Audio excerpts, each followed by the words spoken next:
everyone, welcome to our YouTube channel.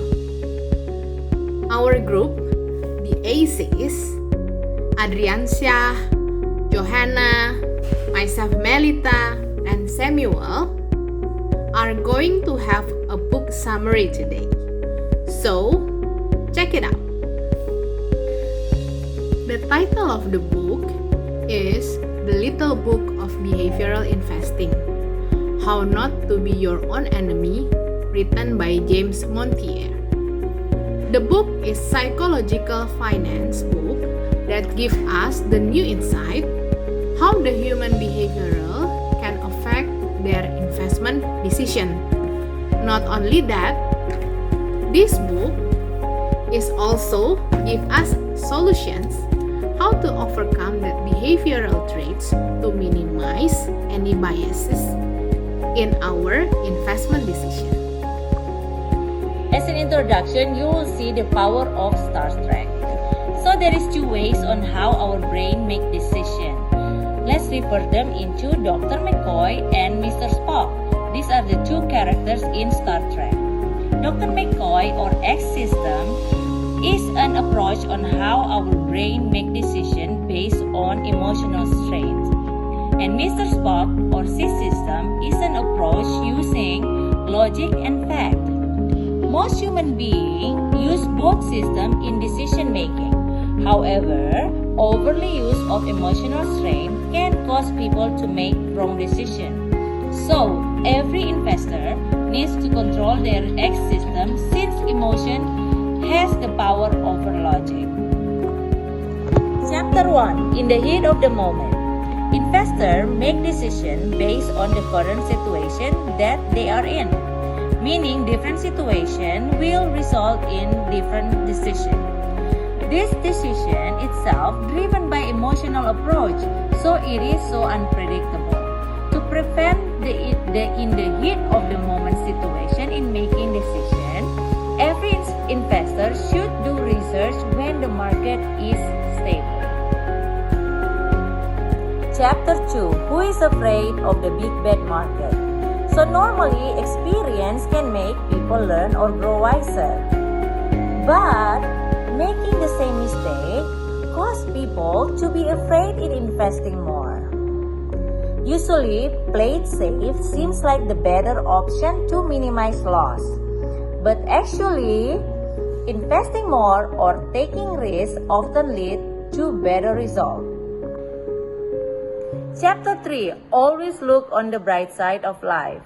When trends goes the way they want it, people will be overly optimistic, thinking that it will last for a long time. This behavior can cause problems, and how to overcome it is by thinking critically and become more skeptical during the decision-making time. Chapter 4. Why does anyone listen to these guys? Because of the knowledge and experience, the experts are always optimistic. This is why the investment of the experts usually are worse than the regular investors. So to avoid this, the author suggests us to stick to our investment discipline. And second, ignore the action of others. And the third one, stop listening to the experts. Chapter 5. The Folly of Forecasting. In this chapter, the author suggests that not to invest based on forecasts. Why? Because actually no one knows or can predict the futures. As Ben Graham said, analysis should be penetrating, not prophetic. Otherwise, all of the investors need to devote themselves to understanding the nature of the business and its intrinsic worth, rather than wasting their time to guess the unknowable futures.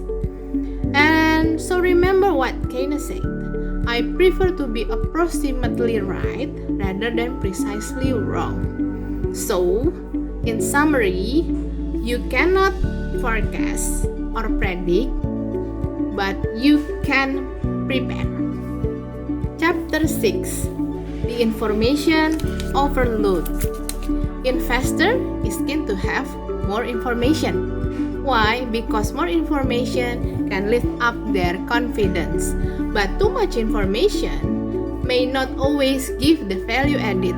Why? Because sometimes people tend to be overthinking. They will have much time to think, so they don't decide anything, or by the time they are already decide anything, it's already too late. So what this book suggests is to focus on your investment approach, to focus on your own analysis, because there is no right or wrong, it's always in your analysis. Chapter 7, Turn Off That Bubble Vision. In this chapter said that all this evidence strongly suggests that when people see the information in the format they are familiar with, they are rarely to question it. They only swallow and receive it without further analysis. So, it also said that those who focus upon market price for investment are doomed to failure. Wow! So, the message or the solution suggested by the investor is to turning off the bubble vision, which is a great step toward preventing yourself from becoming a slave of market. Just focus on the important information that matters to you to support your investment decision. Chapter 8. See no evil, hear no evil. People tend to look for information that support their hypothetical or their analysis. In this book said that we also need to check or see for information in a different angle which opposite from our thought. This is also useful and very beneficial to protect ourselves. And also with this approach, we also have an overall information from a different angle. So it will lead us to the correct way. Chapter 9. In the land of the Perma Bear and the Perma Bull. Perma Bull is the one that always positive about the market, and Perma Bear that always negative about the market. In this chapter, we discuss about playing conservatism, hanging on to our views too long and only adjusting them slowly. For the investor tends to underreact in unstable condition, but overreact in stable condition. Chapter 10. The Siren Song of Stories. Stories essentially govern the way we think. We will abandon evidence in favor of a good story. For example, one of the investors we can overpay the stocks that have a great story but still have no evidence giving us a good return. However, we pay no attention to a despite stock that surprisingly gives us a good return. What we can do is we must focus on the facts and not only hear the stories. So the facts is like historical market data, also can be a fundamental analysis.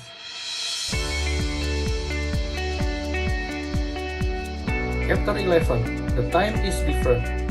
Bubble is a predictable surprises. There is a considerable uncertainty over the timing of the problem, and why we cannot time predictable surprises is because there is over-optimism, self-serving bias, illusion of control, myopia, and intentional blindness. So investors should have an adequate idea of stock market history in terms of major fluctuation to break the bubbles such as displacement, credit creation, euphoria, financial distress, and revulsion. Chapter 12. Right for the wrong reason or wrong for the right reason. Another pitfall of the X system is an unwillingness to recognize our mistakes and errors. Self-attribution bias and insights bias is our habit of attributing good outcomes to our skills as investors while blaming bad outcomes on something or somebody else. As investors, we need to record our investments on a real-time basis. Now, talking about chapter 13. Chapter 13 discusses about tendency of investor to have a so-called chronic attention deficit hyperactivity disorder, ADHD. Sounds very scary, but basically what happened here, the investor have a tendency to do a short-term activities nowadays. In the last few years, research shows that the investor holding periods only around 6 to 7 months, very much shorter than what happened back in 1920 or 1940, which investor can hold longer than years, up to 6-7 years. So this tendency actually is getting worse when the performance of the portfolio deteriorate. So the act to do a short-term oriented is even increasing because of that. Chapter 14 is discussed about the difficulty of investor to be independent to his or her own decisions. The tendency is very, very difficult to become a contrarian investor. Investors have the tendency to follow the crowd because there is a pain of going against the crowd.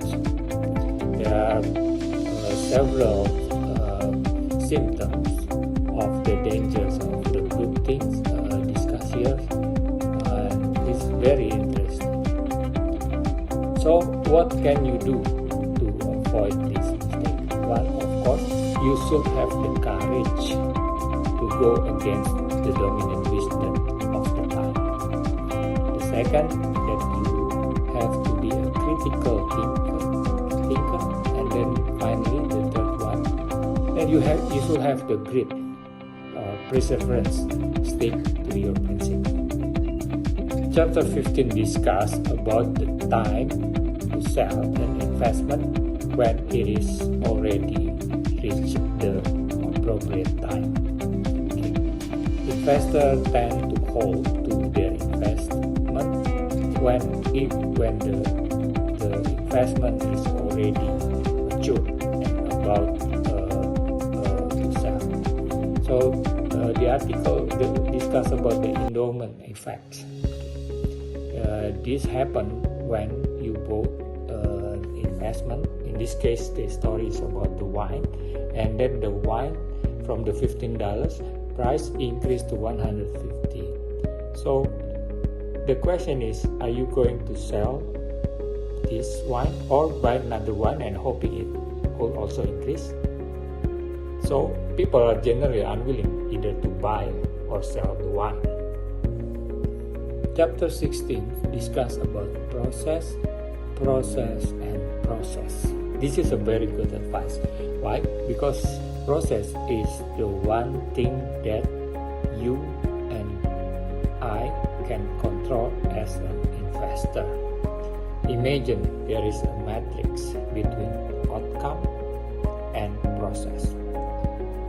Outcome could be good outcome, bad outcome, while the process can also be good process and bad process. Combination of good outcome and good process deserve a success. But sometimes good outcome does not happen. So even there is a good process, there could also bad outcome and becoming a bad brand. But as an investor, we still have to concentrate on the process. Interesting book, isn't it? So, what is the conclusion? The author starts the conclusion chapter by putting the statement, the road to hell is paved with good intention. So basically, we, after reading the book or doing our current investing activity, we should already know what is the mistake or the error that we commonly make. But to be able to overcome that, we need a discipline. The author suggests that we should have a good process and concentrate on process. By having a concentration on the process, many famous investors will able to succeed, like Soros, Templeton, and Berkowitz.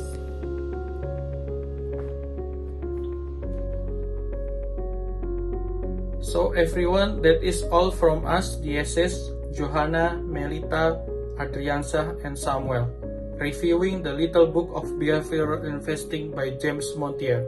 We hope you learned something useful about behavioral investing. Thank you for watching and see you next time.